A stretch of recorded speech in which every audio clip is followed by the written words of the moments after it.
إذا قضى أمرا فإنما يقول له كن فيكون।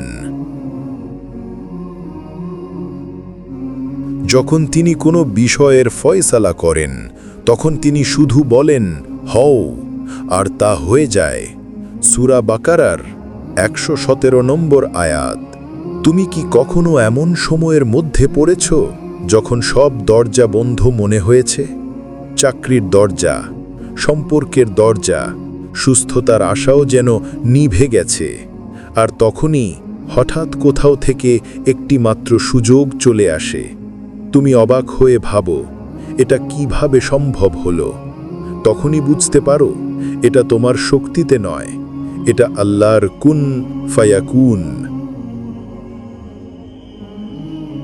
যখন আল্লাহ কোনো কিছু সৃষ্টি করতে চান, তার কোনো উপকরণ লাগে না, তার শুধু বলা লাগে হও, আর সঙ্গে সঙ্গে তা হয়ে যায়। তাফসির ইবনে কাসির, সূরা বাকারা 2:117।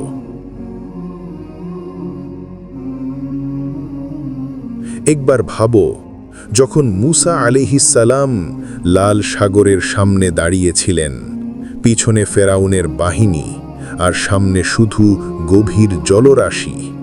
মানুষ বলেছিল আমরা তো ধ্বংস হব, কিন্তু মূসা আলাইহিস সালাম বলেছিলেন কাল্লা ইন্না মাইয়া রব্বি সায়াহদিনী। না, আমার প্রতিপালক আমার সঙ্গে আছেন, তিনি আমায় পথ দেখাবেন। সূরা আশ-শুআরা আয়াত 62। আর তখনই আল্লাহ বললেন কুন, এবং সমুদ্র 2 ভাগ হয়ে গেল। শাইখ ডক্টর ইয়াসির কাদি বলেন, কুন ফায়াকুন শুধু সৃষ্টির বিষয় নয়, এটা আল্লাহর পূর্ণ নিয়ন্ত্রণের প্রতীক। সময়, সম্ভাবনা আর আমাদের অসম্ভব ভাবনার ওপরে।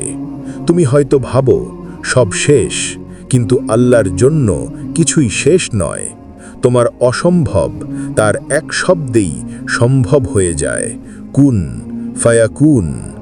ইদা কদা আমরান ফাইন্নামা ইয়াকুলু লাহু কুন ফায়াকুন।